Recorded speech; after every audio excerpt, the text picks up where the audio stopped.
Greetings, listeners. This is Abir Sikder, the host and creator of Local Global Leaders podcast. For this episode, my first interview, the episode is titled Restauranteur and Rabble-Rauser. I spoke with Dan Wu, City Council member and Vice Mayor for Lexington, Kentucky.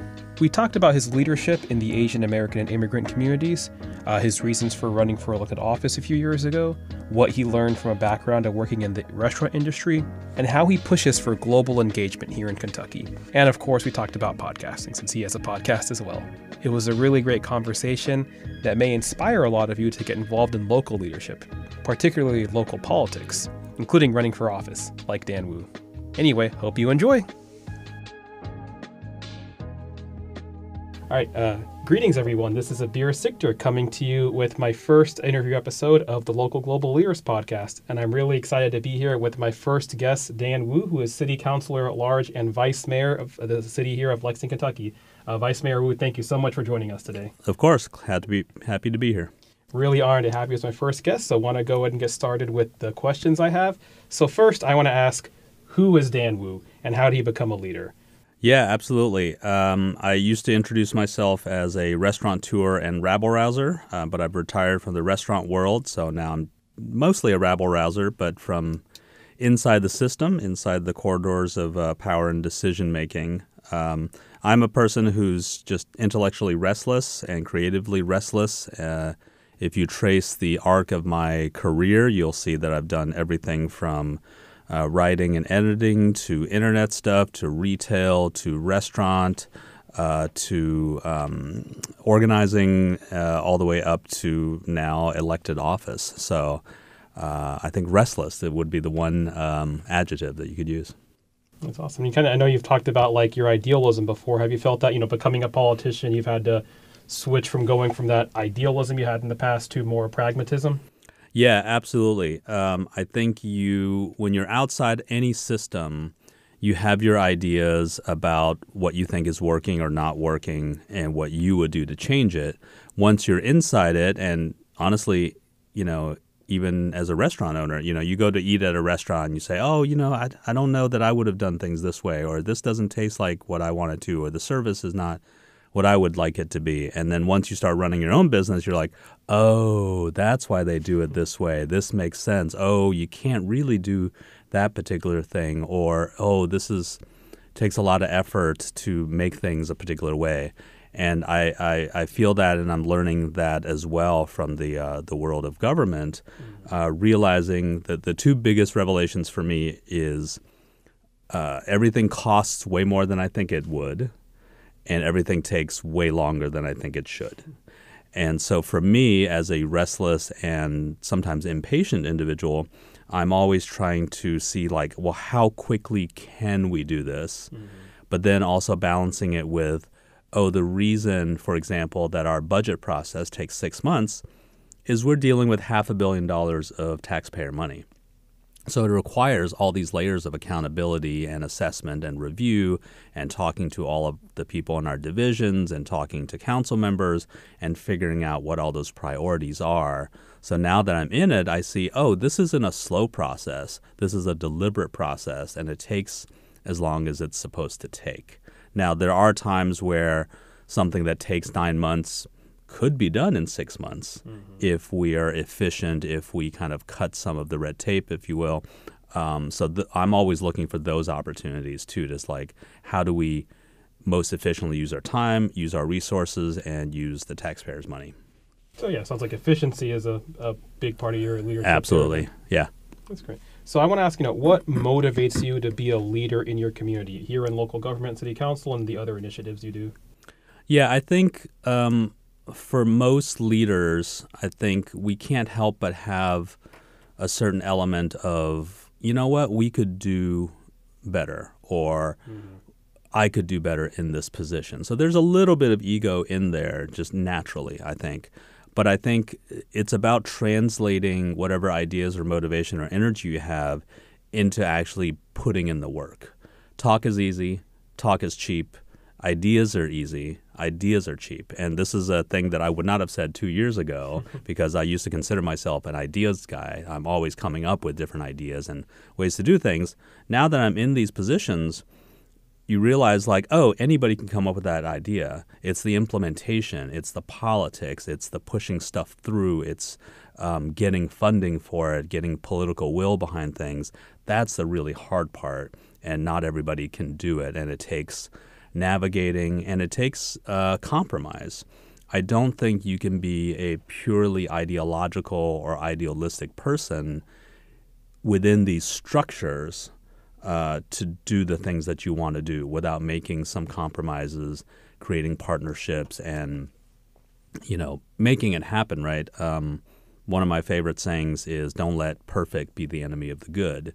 And I think it's very easy on the outside to think about how perfect you would like something, and then once you're on the inside, you're like, okay, this is as far as I can push this thing, and it's not as much as I would like, but it's better than it was before, and let's start with that, and then let's keep pushing. That's interesting. That kind of leads into my next question around what are the biggest struggles you've encountered in your leadership journey? Would you say it's kind of adapting that the ideology you had before, adapting to that pragmatism, or would it be something else? Yeah, one of the things that I run into a lot is what I like to call the tyranny of tradition. When I ask folks, coming in as a neophyte, as a new person into city government, a lot of times I'll ask questions like, why do we do things this way? Or how is this structured? Or why do we do this? And my least favorite answer, and I've told people now, the unacceptable answer to me is, this is how we've always done it. And if that's your only reason you're going to give me for something, that's not acceptable. And that's where I want to take a look at it and see, why do we do it this way? Oh, you've justified and given me good reasons we do it this way. That's cool. Or if we can find holes and ways to improve it, then let's improve it. So I'm always looking for those points where you can kind of push past the quote-unquote way we've always done it. And here's the thing. Those structures aren't necessarily malicious. Those structures aren't necessarily put in there to be impediments. Those are structures or ways of doing things that might have worked 30 years ago when they were created.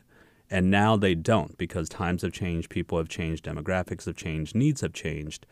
And so I think it's important for us to constantly examine, okay, this was great in the 90s when they started it, when the population was this, or when our needs were this, or when the budget was this. But now 30 years on, we need a new paradigm, or we need to make those kind of adjustments. So it's balancing that and also realizing I'm not an emperor, I'm not a king, I can't just have my way. You're still working within a system, within a structure.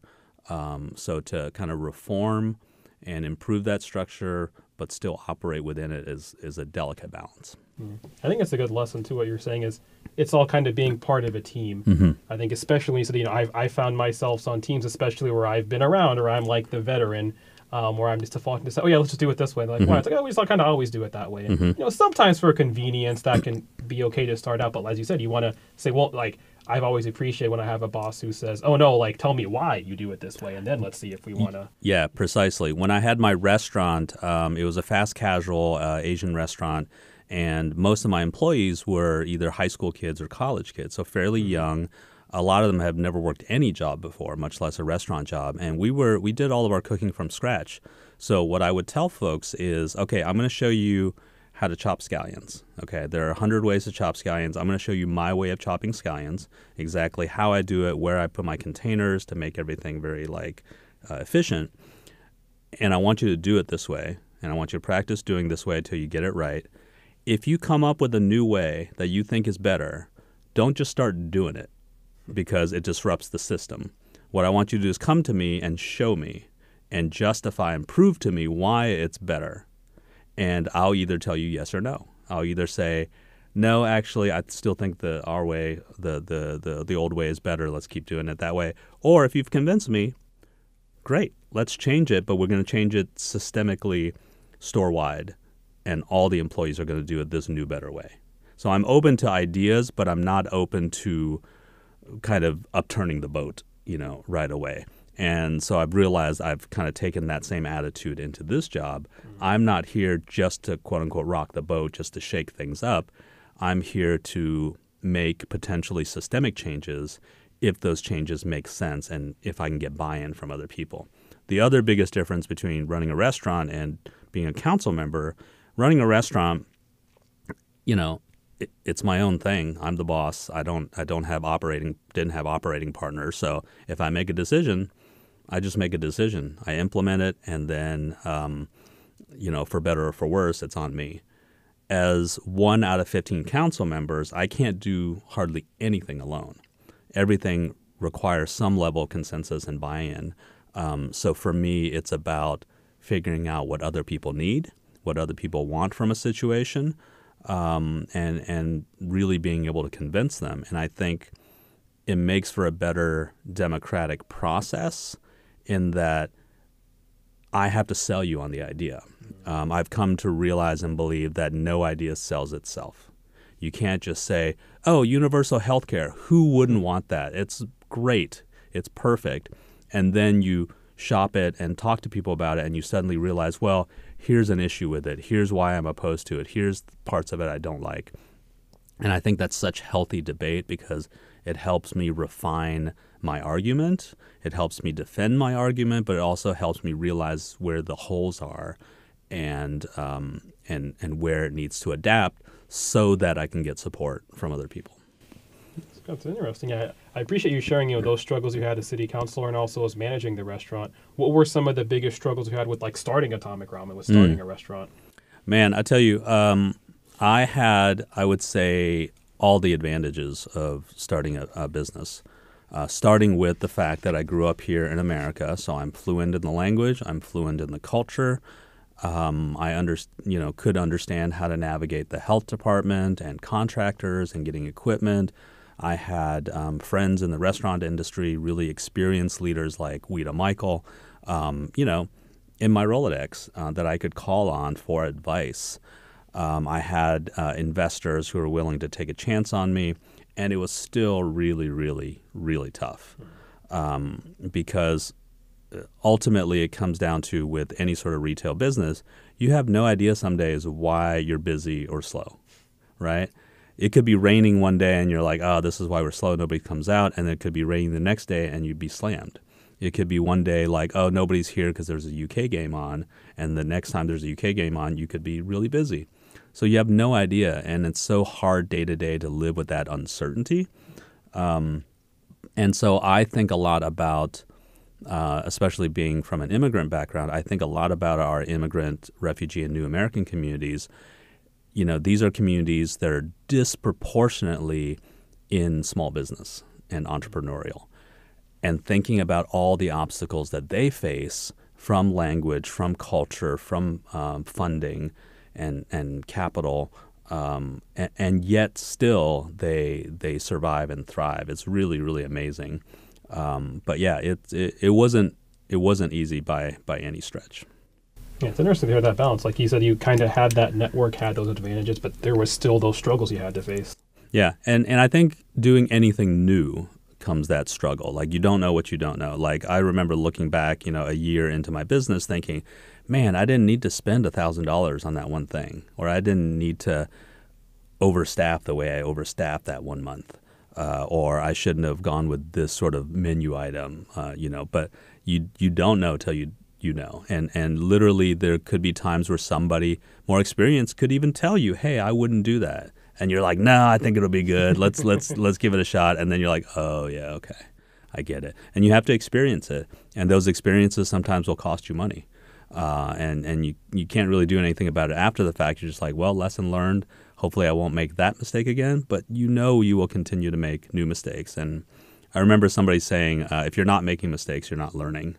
And there's truth to that. Yeah. I used to be a math teacher, and that's what I would say with math. You're going to make errors. You're going to do the wrong equation. You're going to get the wrong answer, and try to motivate students. Like, don't let that bring you down. Like, right. It's okay to make those mistakes. That mistakes, challenge, friction, obstacles are not aberrations. They're a normal part of it. And to me, too, like, if I'm not making mistakes, that means I'm not challenging myself. If I'm getting a perfect score every time I do something, then I need to be doing something else, or I need to be pushing myself.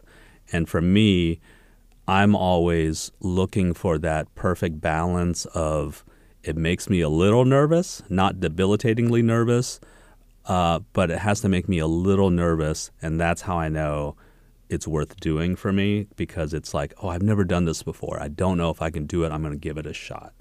And I didn't know I could be a restaurant owner until I did, and I didn't know I could be an elected leader or win an election until I did. And those are the kind of things that I would love to encourage people. Like, if you don't think you can do something, that's the thing you should go try. Now, if this thing like fills you with anxiety and dread and makes you want to hide under the bed, might be not the right thing, or you might need to up your medication, whatever it is. So to find that perfect balance of like, yeah, I've never done this before. This is going to be a challenge, but I think I have the skill set or the experience or the networks or whatever it is to like give it a shot, then give it a shot. That's awesome. You shared, some of those struggles you faced. I appreciate you talking about mistakes. Are there examples of toxic leadership you've experienced that you want to share? Yes. There was an individual I worked for who wasn't a good teacher. And so they would say, do this. And then I would do it. And then they'd say, like, why'd you do it that way? And I'm over here not in a position to really kind of push back, right? Because you're working for somebody. What I wanted to say was like, well, you never showed me the way you wanted me to do it. You just told me a thing and I made assumptions. And I wasn't in an environment where I felt like I could ask, because when I did ask, I was made to feel dumb. So you don't tell me the right way to do something. And so, of course, I'm likely to screw it up. And then when I screw it up, now I'm being punished or reprimanded for it. And I'm like, well, there's no win situation there. Why are you structuring it this way to make me fail, right? And the way, when I was teaching these young kids how to cook, it was like, here, I'm going to show you how to cut these scallions. Watch me for a little bit. Now let me watch you do it. Okay, readjust your hold on the knife. Put your hand this way, kind of bundle them this way. Okay, let me see you do it again. Okay, that looks about right. Do this for a minute. I'm going to go do something, come back in a couple minutes. And I'll come back and say, okay, that's a little bit big. Let me show you again how to do it smaller. And we kind of come back and back and back, because ultimately what I want them to do is succeed. And so if your leadership, as a leader, if your goal is not for your team or your employees to succeed, you're doing it wrong, like pure and simple. And it's your job as a leader to create the environment and the systems to help them succeed, to help them be independent. And honestly, too, I loved it when my employees went on to bigger and better things. I've had a couple of my employees move on to like fine dining because they wanted to learn different levels of skills. I was like, awesome, that's great. The only time I didn't want to lose people is if they quit, Atomic Ramen and went to work at Chipotle for the same money. Then I would have to question, what am I doing wrong? How am I losing people laterally to something else? What is it? Is it the hours? Is it the convenience? Is it my management style? What is it? But if people are moving up and out, or they're going to start their own catering business, I think that's awesome. And I think that's where I want. And I'm proud of myself for having helped nurture that energy and nurture that entrepreneurship or nurture those skills for people to outgrow me. I think that's part of being a leader too, is putting that ego aside of like, these people belong to me, of saying like, I've invested in these folks and that investment is going to pay off, not even necessarily in my organization, but it's going to pay off for them as an individual, and then they're going to move on and make some other organization better or create their own thing. I think that's great. That's awesome. I really appreciate you sharing that. You mentioned earlier, kind of efficiency is a big part of your leadership. So would you say, I guess I'll ask, what is your leadership style or philosophy? Is it that efficiency, or is that just part of it? Like, what is your overall style? Yeah, efficiency is a big part of it. When I came into this job on city council, a few of the first things that we started working on was looking at our council rules. And those are internal to our own operations, and they're not very visible to everyone else. But what I realized is when I came into the job, I asked a ton of questions in terms of, well, how do we do this? Whose job is this? Who makes this decision? And realizing a lot of those answers were like, I'm not really sure, but traditionally the vice mayor always makes that call, or traditionally we've always done it this way, or realizing there being friction about certain decisions and they're just by default somebody takes care of it, but then it's willy-nilly and can change. And so those are the types of situations where I'm like, well, why don't we codify that? Why don't we make that a rule? And then that takes discussion and collaboration from my colleagues and say, okay, does this make sense for everybody? Great, we're going to write it down. And from here on out, no matter who's here, this is the way we're going to do things. And so to kind of put those efficiencies in place helps us internally operate. But I think my leadership style overall is collaboration. I don't think you can bully or strong arm people into going your way. I think you have to make persuasive arguments, and you have to realize how to motivate people or kind of find out where people are on a subject, right? So let's take something like homelessness, for example. If I'm taking one particular person who believes that housing is a human right and human beings shouldn't be on the street, I make one kind of argument to them and saying, I agree with you. Like, people should not be out on the street. It's not dignified. It's not humane. We should create housing. We should create services, etc. You may have somebody else who doesn't care in those kind of terms, but they're upset because unhoused people on the streets downtown are driving away tourism. So for me, I have a completely different argument with that person to say, you're right too. It is driving down tourism. It's impacting us economically. Therefore, we need to solve these problems, these root problems of homelessness by providing housing, by providing services, by giving these folks an alternate place to go instead of downtown so that we can encourage and give a different view of downtown for tourists or for economic development or for fiscal responsibility, whatever it is. So find out what that person wants or what motivates them. I think there's almost always a way to craft an argument that works for them. But if you have one argument or one way of looking at something and you want to apply it universally to everybody, that's where you fail. So it's kind of like you'd say like a know your audience style when you communicate that? Absolutely right, yeah. That makes me think of lessons I've learned in law school, especially of like, depending on, of course, if you're arguing in front of a court, if you're ever arguing in front of Congress, where people are like, yeah, you want to like, well, know what this politician wants versus what a judge wants, like, knowing the audience and how to make the legal argument around that. Yeah, absolutely. That makes sense. Do you that collaborative leadership style you have, do you find yourself, I'm sure you adapt it between different roles, between city councilor, between the boards you're on, between initiatives. Do you find yourself like, it is a pretty universal style, or do you feel yourself like you have to adapt it or change it a lot for different roles you have? I think you have to adapt. My role, on council is I'm a council member. I'm one of 15 votes. I get the same vote as everybody else. In that sense, I'm equal to my colleagues. But at the same time, I'm the vice mayor, which gives me certain other level of responsibilities and duties. I guess the opposite of that Spider-Man quote, with great responsibility also comes great power. To make certain kinds of decisions. For example, I assign my colleagues to committees, and that's a certain level of power and responsibility to kind of figure out where people fit in best.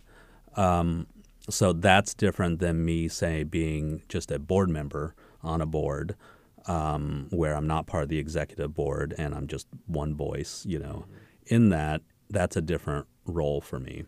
One of the other things I do think about a lot is the spaces that I occupy. I'm a big believer in take space, make space. So if I'm in a space where I'm the minority voice, I will take up more room. If I'm in, a space where I'm either the majority voice or I want to make space for other voices that don't get heard as much. So that's always a really interesting balancing act. I think all of our identities inform how we occupy spaces. So I'm a cis het Asian American immigrant man, right? So in some spaces I'm the sort of the dominant presence, and in some spaces I'm the minority presence. And so I'm always very cognizant of what that looks like in a position like vice mayor, being the first Asian American vice mayor, being the first immigrant vice mayor and member of council. I realize the way a lot of people look at me and look at that position and look at and remember that idea of being a first, right? And so how I carry myself in that way, whether or not it's unfair, you can argue, but I'm representing a group of people, even though it's not a fair depiction, you know what I mean? I'm not the only person. And if I fail, that doesn't mean Asian Americans aren't suited for elected office. And it shouldn't mean that. But in a place like Lexington, Kentucky, where we don't have that level of diversity and representation, especially in government, you can't help but kind of think about that a little bit. And I would love to live in a society and a city where I'm not the only Asian American candidate. And you can set that part aside and look at us as candidates, look at our platforms, look at our personalities, et cetera, and not just think in terms of, oh, we don't have enough women on council, so I'm going to vote for the woman. Like we've seen those kind of ways that people vote, and I think it's a necessary part of the evolution, particularly of politics. But, you know, with the recent news about Kamala Harris being the presumptive, we'll call her the presumptive Democratic nominee, you know, it's still a big deal that she's the first, you know, woman of color nominee for president. I'd love to be in a time where we just don't need to say that anymore. Mm-hmm. Or it's two women running against each other for president.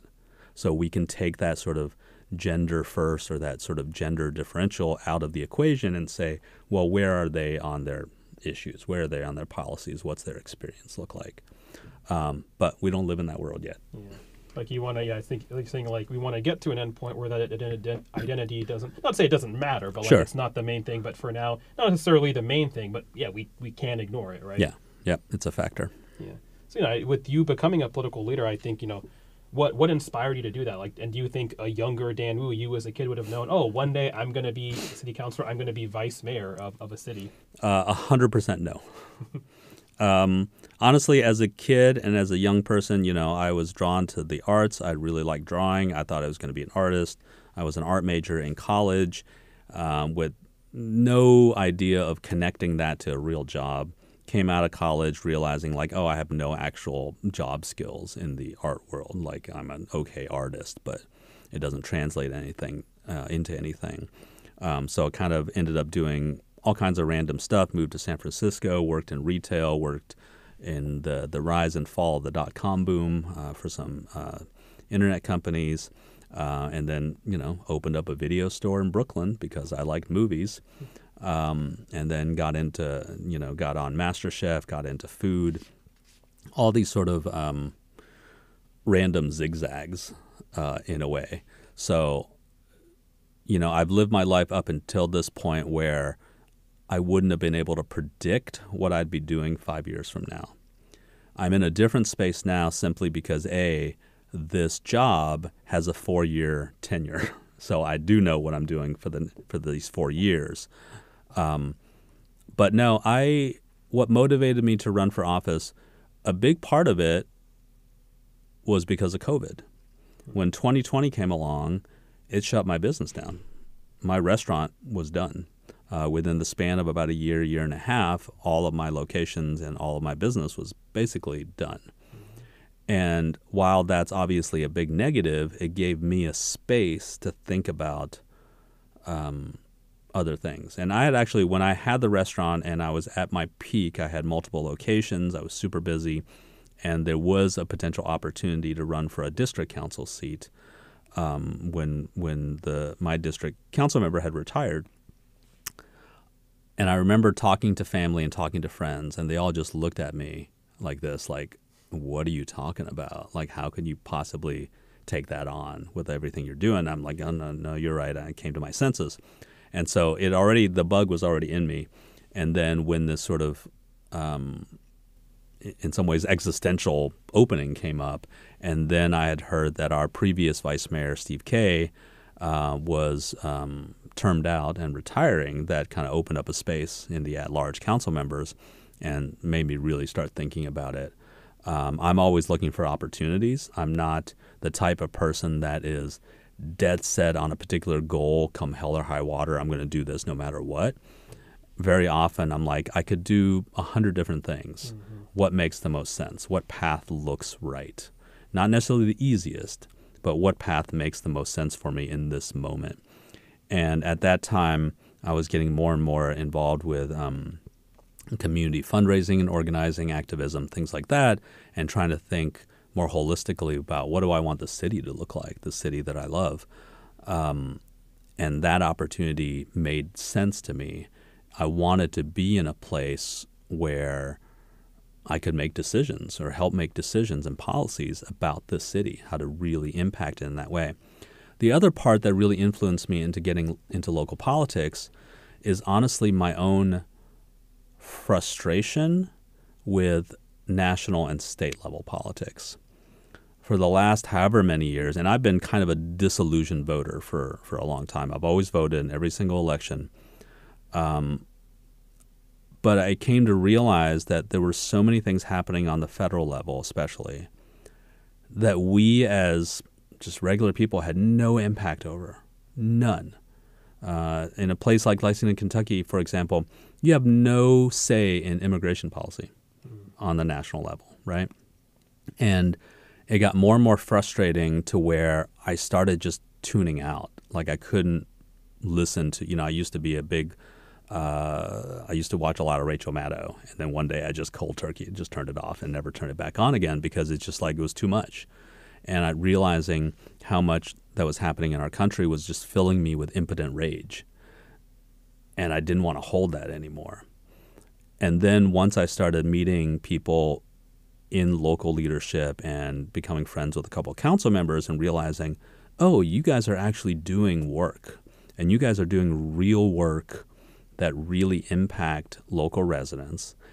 And we have a nonpartisan government here in Lexington. And I tell you 100% that if we had a partisan council and a partisan mayor and partisan elections locally, I would not have run for office, period. Because I think partisanship in this country has been so toxic for so many decades now, where literally sometimes just things don't get done. And if one party likes chocolate, the other party is now anti-chocolate, no matter what you actually think. And it's not healthy at all. And so for us locally, being nonpartisan, you can't ever put any of us in a box. You can't ever fully predict how we're going to stand on an issue. And the issues that we work on, too, they're not, things like marriage equality or guns or abortion, those really divisive culture war issues. We're talking about sanitary sewers. We're talking about sidewalks. We're talking about tree canopy. We're talking about job development, housing, how to make our streets safer for pedestrians. Those are all, at least in theory, nonpartisan issues. And so I love that element of what we do, is that we're actually working in good faith, making our opinions known, disagreeing, but working towards these goals to make life better for our residents without the burden of I'm on this team and you're on that team, so we're going to fight. It's interesting. There's a lot of things to consider there. I think with that, what advice do you have for people who hope to become leaders, and that's leaders in general, or someone like you who wants to start a business, particularly a restaurant, someone who wants to run for office, who wants to be an activist, start movements? What advice do you have to people? I would say if you've never been active in I'm going to call it politics. I don't like that word. In elected office, for example, I would say join some boards and commissions. The little known fact is so many boards and commissions have so many vacancies, and they're very often hard to fill, and they're always looking for people. So if you have any interest in really any subject, on our city's website, for example, you can search the boards and commissions page. We have almost 70 boards and commissions. Oh, yeah. and on literally any subject that you're interested in, whether it's trees or veterans affairs or business or the arts or any of it, you can find something that is in your area of interest. Send in an application. Say you want to serve. Those are great ways to kind of get used to what a committee sort of, Robert's Rules type structure looks like. It gets you into rooms where decisions are being made, and it gets you that experience of how to function as a body, as a voting body. And to me, that's a natural stepping stone into start thinking about electoral politics. I would encourage anybody that wants to run for local office to run for local office. It's not easy. It's stressful. It takes money. It takes a ton of time. It takes networking. I feel for my introvert colleagues, because it's a lot of talking. It's a lot of pressing hands and putting yourself out there in a lot of ways, where people are going to yell at you for good reason and for no reason, where people are going to yell at you for things that are completely irrelevant to your race, and you just kind of have to deal with it. So it's not easy, but I think it's worthwhile, and particularly I want to encourage young people, people of color, queer people, people from marginalized identities to run, because we need you. We need you in those spaces. In the way that my being a first-generation immigrant in office brings a perspective to council that has never been there before. We want all those perspectives in these policy-making spaces, because I'm not going to be the one crafting the best LGBTQ positive legislation, because I'm not in that community, and I don't feel, even though my whole family is, but I'm not necessarily the best one for that, because I don't have those lived experiences. I don't necessarily understand what those particular needs are of these communities. But I understand the needs of the immigrant community, the small business community, these experiences that I've had. So to me, diversity is not about just checking off some boxes and saying, hey, look, we have our first Asian American elected official. It's about bringing perspectives to the table. So the other part I want to encourage folks too is very often we'll see somebody who's been in that office for years and years and years, and you just kind of have this impression of like, oh, they're probably unbeatable, or they've been there for 8 years. Why would I run for that seat? Sometimes there are people who have held office for a long time and they've been unchallenged for years. So you could run a stronger campaign. Sometimes the community is ready for something different. In the election that ushered me in 2022, it ushered in 6 new council members, which was a really big class out of 15. And it ushered in 6 people of color, which is the most we've ever had by far. And it ushered in the most women we've ever had on council. We have 9 women out of 15. And what it showed me was that the community and the voters were ready for something.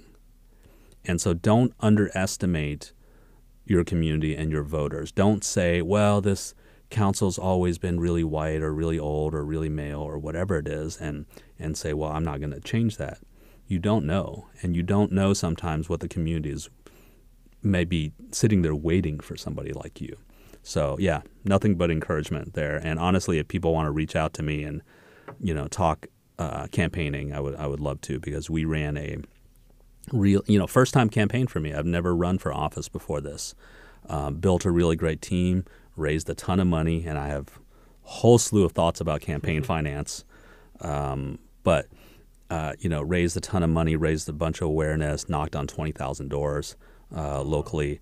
We did the work, and so I have a lot of strong feelings about what that campaigning looks like, and I think we need to, even though I'm by no means an elder in this realm, but having been through it, I would love to talk to people who are coming up, because I think you need that sort of mentorship or baton passing in any industry, in any world. When I was doing restaurants, Weta Michael, the queen of local cuisine, was a friend and was encouraging and could give advice, and I could kind of lean on her and ask about things.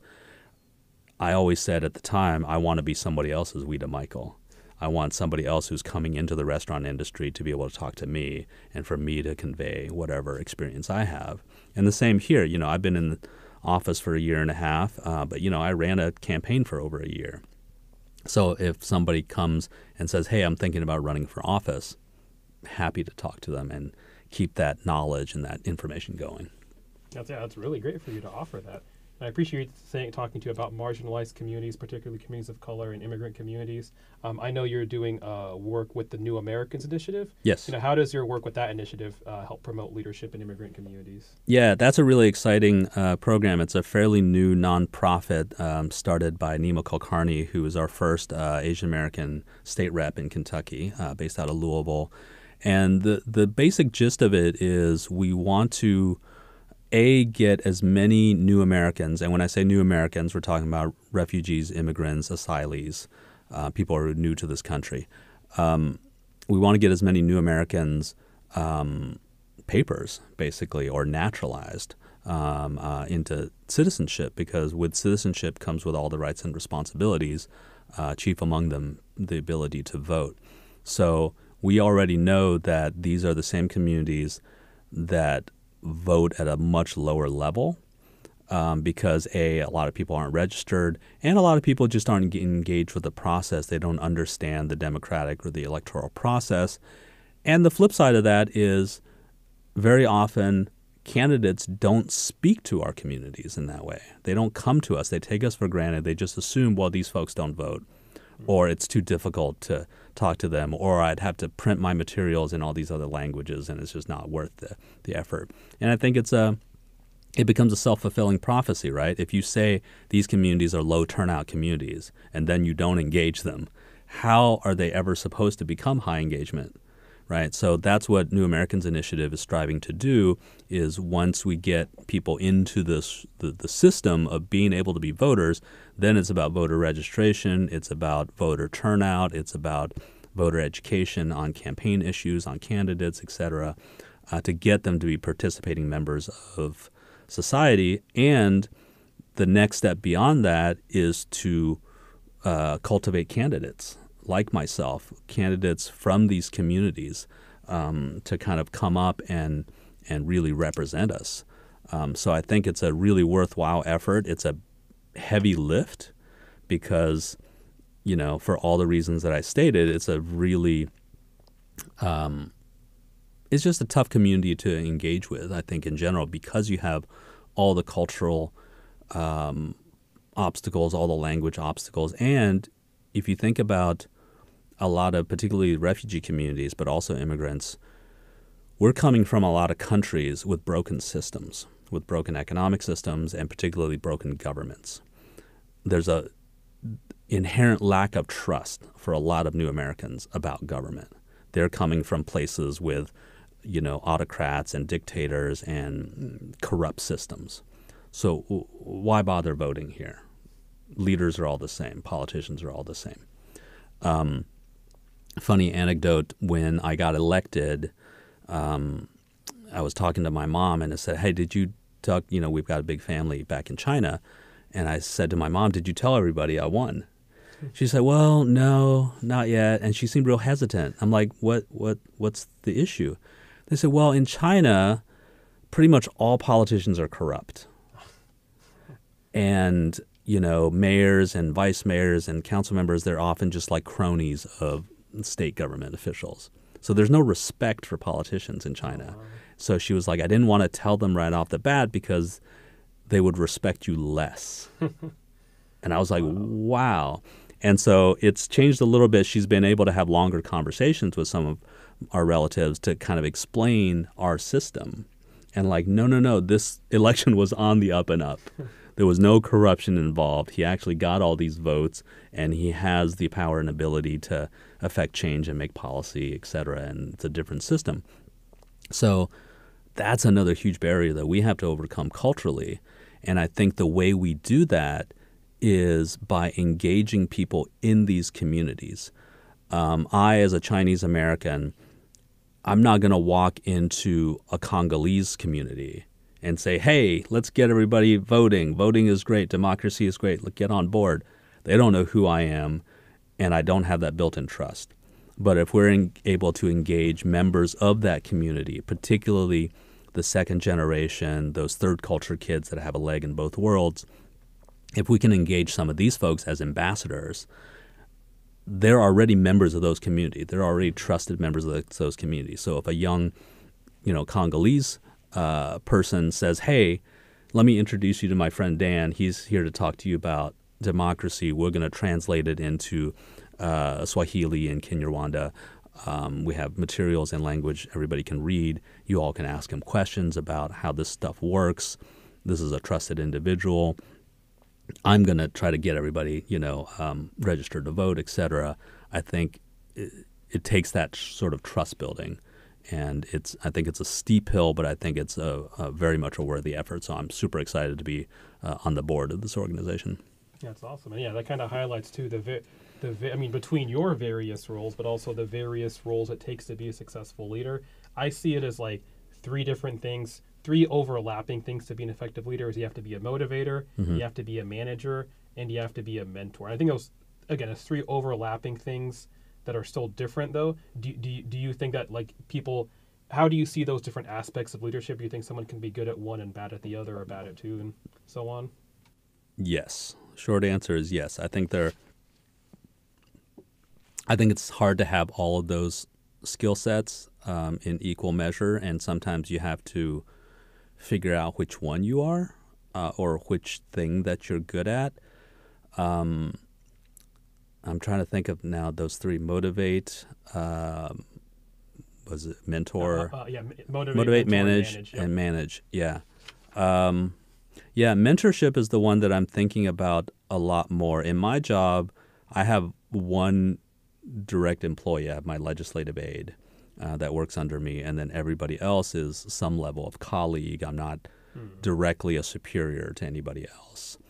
So the mentorship piece is interesting because, I gave the legislative aid opportunity to a young person from my campaign, Tori Cruz-Falk, who's been great, but also realizing that it's just naturally a mentorship.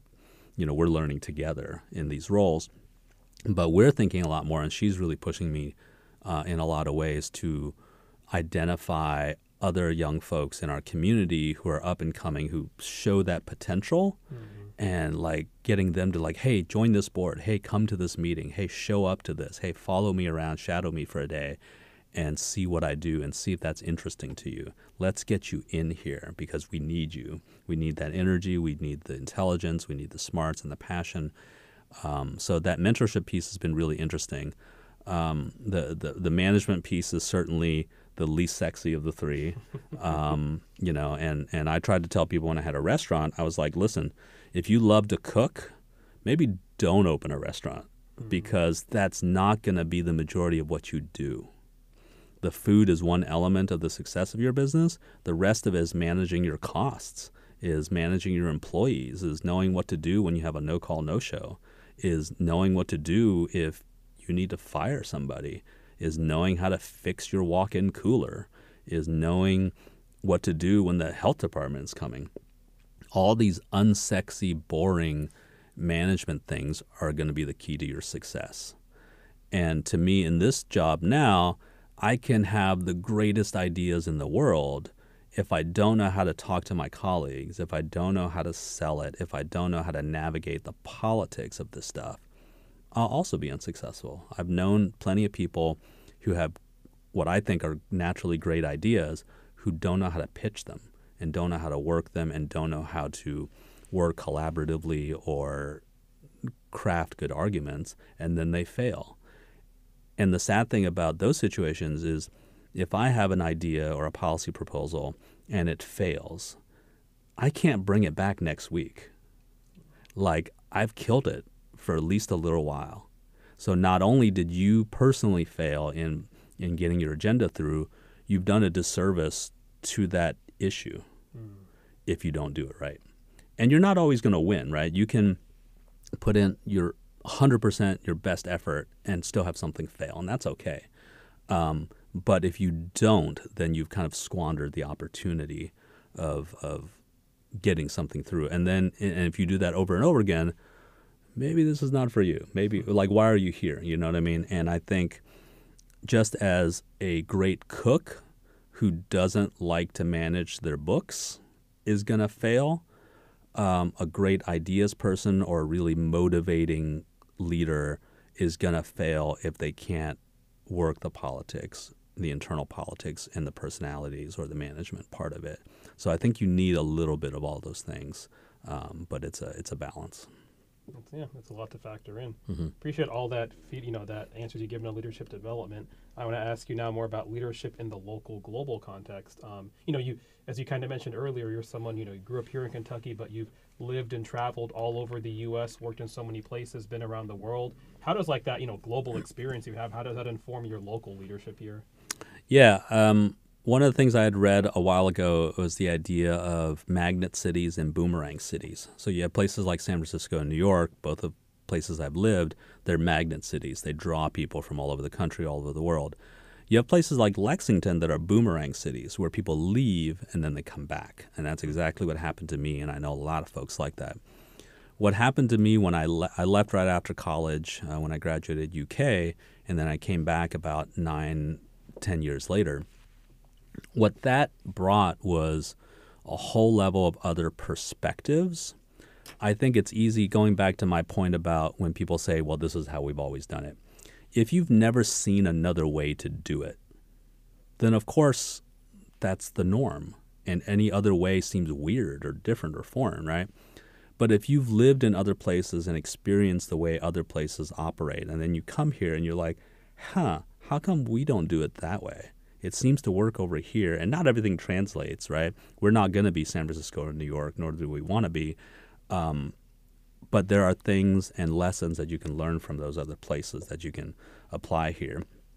In terms of perspective, too, I think a lot about housing. I mean, the whole country's in a housing crisis, and we're not immune from it. And sometimes people talk as though, well, we don't want apartments and condos and duplexes because everybody wants a single-family home. Like, that's the ideal. Well, that makes sense because that's what you see everywhere, right? If you're in a place like Lexington and you say, what does your ideal home look like? It's a single-family detached home with a 2-car garage and a yard and a driveway. If you went to Brooklyn and asked people, what's your ideal kind of home? They'll say, well, it's 1 floor and a brownstone, ideally not the basement garden floor, but nobody's going to say single family home in Brooklyn or even in Queens, you know what I mean? Because that's not the norm. So when you can bring that perspective of saying, well, okay, I understand what you're saying right now. That's the norm that you see, but we can change that paradigm. We can change that norm. We're not going to become New York in that we're going to have all these high-rise apartment buildings, but there's no reason that we can't have what's called missing middle housing, duplexes, triplexes, fourplexes, small apartments, condos, things like that, because to address our housing issue here, we need more density. We need to start building up. And again, I'm not talking about 20-story apartment buildings, right? I'm not talking, and certainly not putting them in the middle of a single-family home subdivision, but we need to start thinking a little bit differently and thinking a little more forward. And I think it's very hard for people who don't have another context, who have always grown up in the city. At the very least, I told my kid when they graduated high school, I said, I want you to, if you can, go to school somewhere else. Don't go to UK. I got nothing against UK, but go somewhere else, either for college or after college. Like, you need that shift in perspective. And they agreed with me. I went to UK, but, after UK, like I said, I spent 10 years in San Francisco and New York combined. And so coming back here gave me a whole different perspective of how we can potentially do things. And the perspective is interesting, too, because when I was campaigning, especially, a lot of people would say, like, oh, the traffic here is so bad. And I'm trying to hold my tongue because I've lived in New York and San Francisco. You want to talk about traffic? I mean, absurd. And in New York, I think 3 months after we moved to New York, we sold our car because we're just like, there's no way. We're not driving this thing. We're literally paying more to park it than anything else. But to have that perspective, to know, like, listen, like Lexington, like, if this is all you've ever known, And yes, traffic is probably worse than it was in the 90s because we have a bigger population, we have more roads, we have more subdivisions, we have more places to get to. So yes, you are correct that it is worse. But it's hard to put that in perspective if you don't have something to compare it to. So for me, it informs sort of the way I look at things to be like, okay, I get what you're saying. It could be a lot worse. We don't have these situations, but let's address it with some level of perspective. That's interesting. Yeah, it's really great that you have that global perspective. Like, how do you look at what's going on around the globe, and that inform your leadership here locally in Kentucky, and how does that how does that mold the kind of leader you are? From a global perspective, and certainly nationally, we've seen a rise in authoritarianism. We've seen a rise in misinformation and disinformation. We've seen an erosion in the trust of not just media, but in government in general. And that's really, really tough. And honestly, some of it is earned, right? Like, you can't say, oh, government is great, and if you don't like it, you're wrong. So many people have legitimately been wronged or marginalized or abused by their governments and their systems. So some of that distrust is earned. But, I'll talk about the United States in particular. When there's such an erosion or a mistrust in just the democratic system, then you get people who don't vote. And then when you don't vote, it exacerbates the problem because then there's even less participation. And then an even smaller minority are making those big decisions for us. You know what I mean? The last couple local elections we had here, the turnout was abysmal. So if you think about the fact that, like, I was elected by, I think I got 42,000 votes. You know what I mean? Like, in the context of 330,000 people, it's not a lot. So if you think about, like, what percentage of Lexington voted for me, it was pretty small, right? And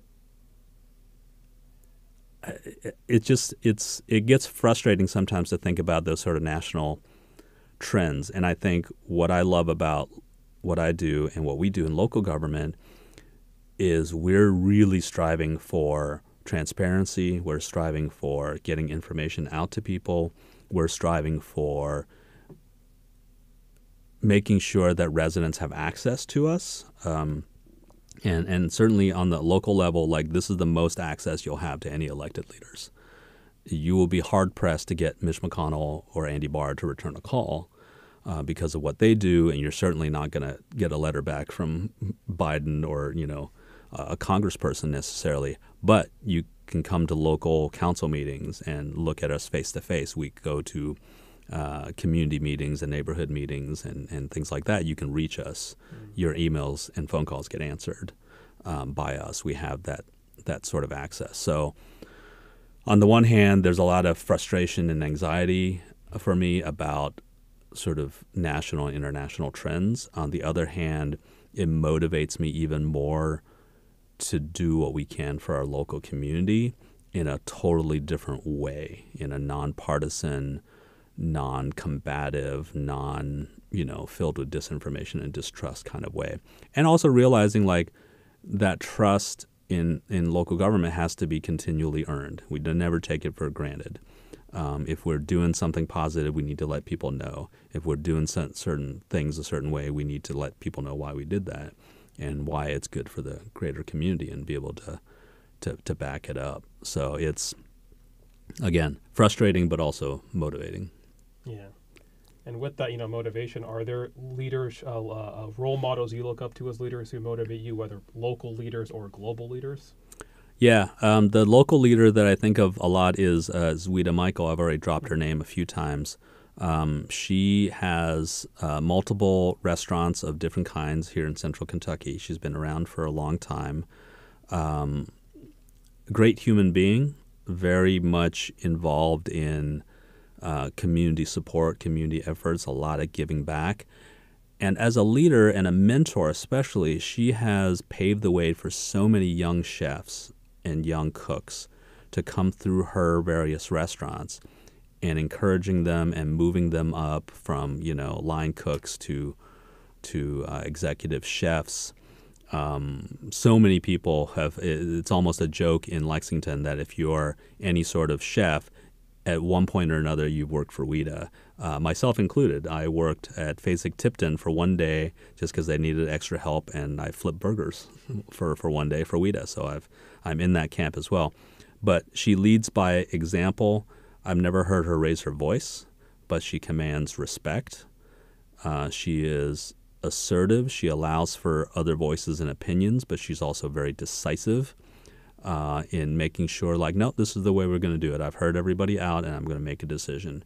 And that, to me, is the model of leader that I like. Is I want to surround myself with people who are smarter than me and know more than me, and to draw from the best advice I can get, and then be decisive and make a decision. And she very much models that. But it's the mentorship, I think, for her that is really admirable and made me, want to be like her for someone else. And if I can do that in the political realm, in the policy realm, in the activism realm, in the restaurant realm for somebody else, then I've done something. Yeah, it's really great to hear that, to have someone who's a leader and a mentor like that to influence you. How does the work you do, I know you do work on the I Am a Kentuckian campaign and the Immigrants and Refugees Belong Here campaigns. How does the work around those put Kentucky on the global map? Yeah, they were two things. And again, it's funny, the recurring motif that I'm seeing is things born out of frustration, particularly on a national level, have motivated me to do things on the local level. So it's almost like that old bumper sticker, the think globally, act locally. It's more like get frustrated globally and then get activated locally is kind of what I've done. So the I Am a Kentuckian was born out of back in 2016 when Trump was running for office, saying all this nasty, terrible stuff about immigrants. And, me realizing, like, when we talk about immigrants and new Americans, it's not some abstract concept. These are our neighbors and our friends and people we already know. And to kind of emphasize the not only our differences, but also like I'm Chinese American, I'm Asian American, and I'm a Kentuckian, and I'm a Lexingtonian. And both those campaigns kind of emphasize this idea of belonging, right? Not we are welcome here in that we are guests, but we belong here. We are part of this community. We have a right to this community. We don't need anybody to allow us or permit us to exist. So to me, both of those were essentially hearts and minds campaigns. And I think those kind of campaigns, like Immigrants and Refugees Belong Here, when you see that poster, it has two effects. It's both a mirror and a window. It's a mirror for those of us who are new Americans to see, oh, we do belong here. This is my place. And it's a window for those who aren't new Americans to say, oh, yeah, these folks do belong here. They're already our neighbors, our friends, our favorite restaurant owners, our colleagues. And yeah, they have a place here. So for both sides of these communities to be able to see, like, to emphasize that message. So instead of countering a negative message with another negative message or being against a politician or trying to refute those kind of claims, just stating facts. Like when we were distributing that poster around town, we were literally just going into stores and restaurants and saying, hey, can we put this poster in your window or in your door? And 99% of folks were like super cool about it. And we had a couple that didn't want to do it, and I pushed back a little bit, and I would say, like, what's up? What's your resistance to it? And I remember one of them saying, oh, I don't want to get political. And so I couldn't help myself but push back, and I was like, well, what's political about this statement? Like, what, you know what I mean? And I didn't get into it too much with them. I just walked out. But it's like, so you disagree that immigrants and refugees belong here. So what you're saying is immigrants and refugees don't belong here. Okay. So for me, those campaigns were, at the time, before I got into elected office, it was my way of saying, how can I impact this community in a positive way? I'm not in a policy-making space. I can't impact what our local laws are or national laws are on the issue of immigration. What can I do, right? And the space that I found was this sort of hearts and minds public campaign, almost a marketing campaign, but for an idea. That's interesting. And do you think what you said earlier about whenever you're trying to communicate a policy to someone or an idea to someone, do you find yourself, of course, doing that with these campaigns as well? Talking to people about the immigrant communities, like adapting for your audience? With these two campaigns, not as much. In a way, they kind of spoke for themselves, and there wasn't that much more complexity to it. Honestly, it was just putting a message out that hadn't been publicly seen before.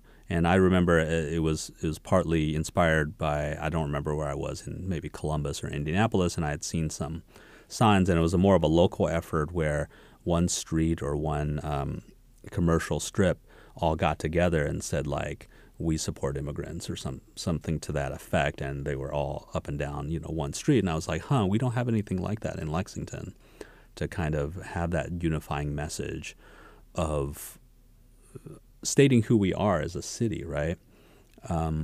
When the anti-LGBTQ legislation was coming down from our General Assembly last year, the council put out a message basically affirming its support for our LGBTQ plus community here in Lexington, and it just needed to be said.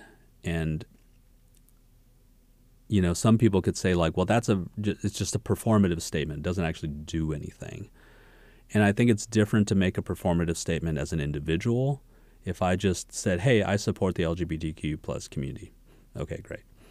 But for city government to say that, for the city council to say that, it's a different impact. What that says is you all are a priority. You are folks that we respect, support, and want to protect.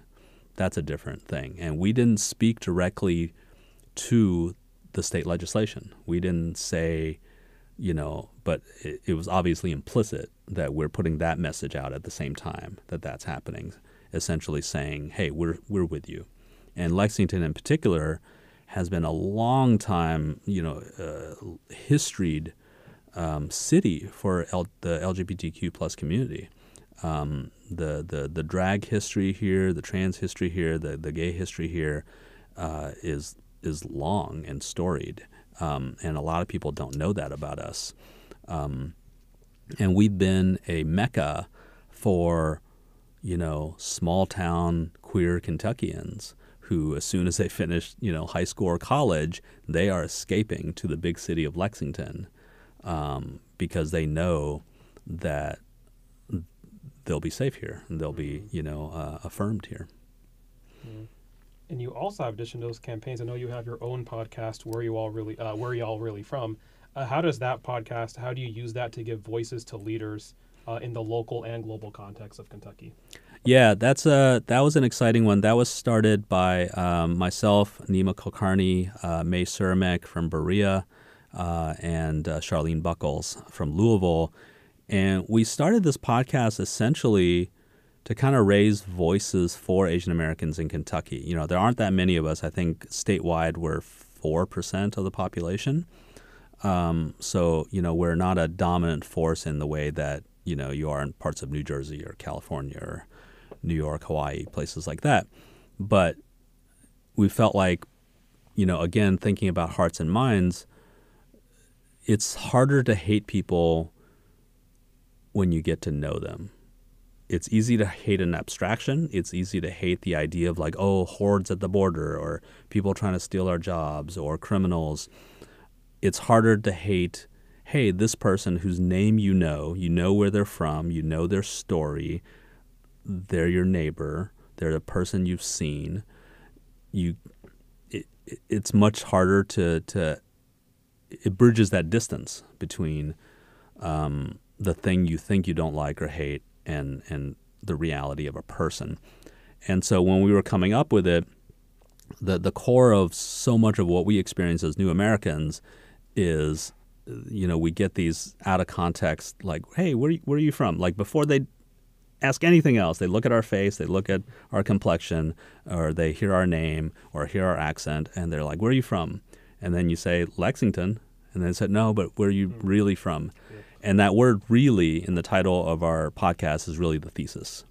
It's that interrogation, and it's that do you belong here or not, and who gets to determine that? And so we kind of tongue-in-cheek called it that because we are interrogating that of saying, no, we can be from Cambodia and from Kentucky. Like those things are not mutually exclusive. My history, my background, where my parents are from, where I was born, where I grew up, all those things, I can be all of those things. I can belong to all those things. I am a Kentuckian, I am an Asian American, I am Chinese, all those things. And so it's really kind of, in some ways, taking back a space and being able to tell our own stories. So it's been really interesting. We've had 2 seasons of the show. I think everybody involved, it's a powerhouse group of people who are really, really busy. And, a lot of our energy, it's a lot of the same of us actually now involved in the New Americans Initiative. Okay. But we had 2 seasons of the show. I'd love to see us do a third. I don't know when we're going to have time or energy for that. But we've interviewed everything from Edward Lee, who's a well-known chef in Louisville, to Lee Kiefer and Garrick Meinhardt, who are currently at the Paris Olympics because they are Olympic-level fencers. Oh, wow. Lee is a gold medal fencer, and Garrick has at least a silver or a bronze or 2. They're also a married couple. They're both Asian American, and they're both live in Lexington studying to be doctors. So, you know what I mean? It's just like when I first learned about them, it's just like my mind was blown, and such great people too. But just seeing that the interesting sort of stories and characters and talent and leadership that we have in this state, I think is pretty mind blowing. So we wanted to shine a light on that. Yes, I really appreciate listening to that podcast, and I appreciate the message you're spreading too. And I can personally sympathize with it. Of course, growing up as a Bengali American, Eastern Kentucky, hearing that question, like I tell people, oh, here's where I'm from. Like, oh, where are you really from? And yeah, sometimes it is just someone's just curious or they want to know more, and sometimes it kind of is that interrogation. So yeah, and to me too, like there's a big difference between the two of us sitting down, having a conversation, having a coffee, and then at some point saying, where did you grow up? Yeah, and having that natural conversation, as opposed to being in the grocery line with the person behind you says, where are you from? And to me, and I've had struggles explaining this to folks when this doesn't happen, to tell them why this is offensive or problematic, because folks will often say like, oh, I don't mind when people ask me. It's like, okay, but it hits differently. Yeah. When you look the way we do or sound the way we do or have these names, when people ask us this out of context, out of nowhere, it hits us in the way of saying, you don't belong here. Or as somebody, I can't remember who said this to me very succinctly, I think it was Danny Quintos, she said, what it really means is, why aren't you white? Mm-hmm. Or you don't belong here. You don't look like you fit into this place. So I want to know where you're from. And then I don't want to believe you if your answer doesn't align with my conceptions. Because based on your melanin and your name, you can't be from Lexington. That's not what Lexington people look like. You know what I mean? Yeah. And so it hits so differently for us, and it's this constant sort of unconscious othering, right? Mm-hmm. What's interesting is the flip side is, and I don't know if you get this from old South Asian ladies, I get this sometimes from old East Asian ladies. They'll come up and ask me out of the blue, where are you from? Mm-hmm, yep. Or say, you Korean? And I said, no. He's like, you Japanese? No. And they'll go through the whole thing. And it's the opposite, because what they want to know is, can we speak the same language together? Are you from the same region as me? Are you my people? So it's the opposite of othering, which is so fascinating. It's the exact same encounter, but because of the context of who that other person is, you know, this old Korean lady wants to know if I'm a Korean guy, that we can speak in Korean. And I find those encounters endearing, right? So context is everything. Yeah, and I've had similar encounters. I want to say too, like it's not something, of course. I think we just run into it. I haven't just run into it in Kentucky. I run into it like wherever I've traveled. Some people ask that. Just again, it looks at sometimes it's well-meaning, but I appreciate the way you put it. It is that unintentional othering sometimes, where it's like, hey, you don't realize that the way you're asking this may not be the best way. And honestly, I would say 99% of the time it's not ill-intentioned, right? Nobody is walking up to me saying, I'm going to make this guy feel bad, or I'm going to make him uncomfortable, or I'm going to interrogate him. And that's why it's unconscious, right? And that's why it's so hard for people to grapple with, because when you question it and you push back on it, people are immediately like, no, I didn't mean to offend, or I'm not racist, or I'm not trying to do, like, yeah, I get that. But people need to separate intention from impact, right? I didn't mean to insult you, but you did. And so I've found for me personally, in terms of personal growth, is, instead of saying, I'm sorry if that offended you, because that puts it back on you again, right? Like, I meant it in a good way, you took it the wrong way. I'm now, as somebody who's trying to grow, is like, hey, I'm sorry that hurt your feelings. I'm sorry I hurt your feelings, right? Take an intent out of it. I don't have to say I didn't, or you can say, I didn't intend to hurt your feelings, but I'm sorry that I did, and I'll do better next time. That's all you got to do. But it's not easy, right? Because you immediately want to defend yourself. I'm a good person. I wouldn't try to hurt this person. I feel accused of something I didn't do or didn't intend to do, so I want to defend myself. But ultimately, take that step back, use it as a moment to grow, and say, hey, I'm sorry. I'm sorry I did that. That's it.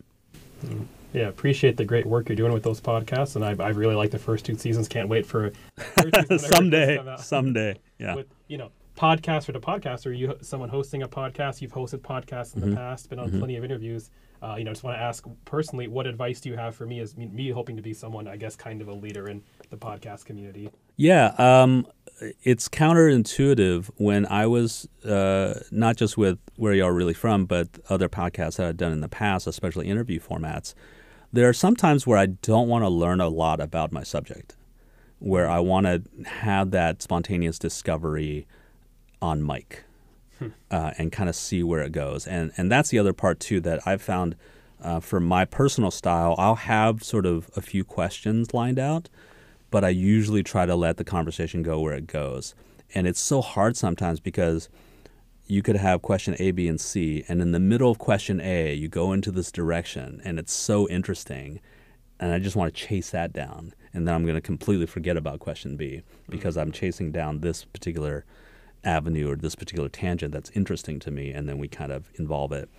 And for me, too, as an interviewer, because the kinds of shows that I've done have been somewhat personal, I don't think of myself as a journalist. I think of myself as somebody who's getting to know somebody else, and I very often will relate my own experiences to that as well. So I don't think, we're not Terry Gross, we're not professionals in that sense, and we're not journalists in that sense. So I think it's perfectly healthy and maybe even positive to kind of put your own spin, put your own experience into it. The show's not going to be about you, but it could be, you know what I mean? Like it could be, I would have no problem, if I were interviewing you, for example, I would have no problem if we had 50-50 time on telling our stories and engaging the way we would do a conversation, as opposed to me being an interviewer, you being an interviewee. But that's just my own style. Yeah, I appreciate that advice a lot. My last question for you is, what advice do you have for leaders, whether people who are leading organizations, leading movements, leaders in politics, leaders in business, leaders who really want to put Kentucky on the global map, who want to show the world what we in Kentucky have to offer?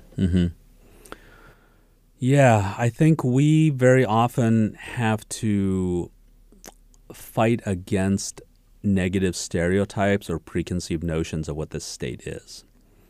Very often when I travel, I'll go other places and I say Kentucky, first of all, they have this sort of dissonant moment where they look at me and then say, you're from Kentucky. Like that doesn't make any sense to them, right? And for me to try to reframe that, it's like, well, of course I'm from Kentucky. I can look like anything and be from Kentucky. I can look like anything and be from anywhere. Kentucky is not what you think it is. Or it's not as, let's say it's not as simple as what you think it is. It's not just, we're not just our statistics, and we're not just our demographics.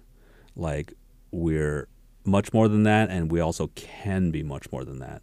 And you have to think about that aspirational piece of, what do you want, for me, for Lexington? What do you want Lexington to look like? Here's what Lexington is right now. But what do you want Lexington to look like, right? Mm-hmm. And you know, when you have people who sometimes have political slogans that are throwbacks of like, make things the way they were. And if you're a member of any marginalized community, you understand this is about the best we've ever had it. Everything from yesterday and back was worse for us. So when you say you want things to be back in the old ways, that means you want things to be worse for a lot of people, right? And so how do we reverse that narrative and say, what do we want the future to look like? I want a future where my kid is not the first anything if they get elected or in some position, that they're not the first Asian American or the first queer person or first anything. I want that to break down, you know, those kind of norms. I think in terms of advice for leaders, be humble. I love not being the smartest person in the room. And when I say smartest, I think we need to reframe that too. I don't think it's about smarts. I don't want to be the person in the room that knows everything. Mm-hmm. In fact, I want to be the person in the room that knows the least, because what that means is I've surrounded myself with experts and people who know stuff. And if I can take that, especially as an elected leader, I have access to all these amazing city employees in all these divisions who can tell me everything I want to know about trees or trash or the budget or public safety, firefighting, any of that stuff, right? I want to surround myself with those subject matter experts, glean all this information from them, and use that to make better decisions. I don't want to be the person who knows everything in the room. And, you know, ultimately, and this is maybe more personal than professional, I don't have to be right all the time. Sometimes you just got to let stuff go. Sometimes you just want to get out of that argument. I don't argue with people on Facebook anymore. It's just, it's so bad. It's so toxic. But sometimes, you know, it's hard to be like, why do people think this way? They're so wrong. Like, I got to convince them. And sometimes it's like, I don't have the capacity for it. I don't have the time for it. I don't have the energy for it to try to fight these uphill battles or to try to convince people who can't be convinced. You got to preserve your capacity. Self-care is take breaks. You know when to hold them, know when to fold them. You know, all the cliches, really. Kind of preserve your energies and pick the good fights. Not always fights you can win necessarily, but pick those good spots. I think, yeah, that's really great advice. Thank you so much for taking the time to speak with me on this podcast. I really appreciate being my first guest, especially. It's been a great conversation. I've learned a lot, and I hope our listeners learn a lot too. Yeah, thank you so much. I appreciate it. Thank you. Yep. That ends my interview with Dan Wu. Such a meaningful conversation we had, and you can tell that Vice Mayor Wu is passionate about all the work he leads. To learn more about some of those things that he mentioned, you can listen to the Where Y'all Really From podcast on NPR and on Apple Podcasts. You can also learn more about the New Americans initiative here in Kentucky that Vice Mayor Wu works on by visiting newamericansinitiative.org. My next episode will feature Christian Adair, the executive director of the Lyric Theater and Cultural Arts Center here in Lexington, and he's also the founder and director of a great organization called Alpha League. That episode will be released during the first week of September. Remember to live local and think global, fellow changemakers. Have a great day. Bye.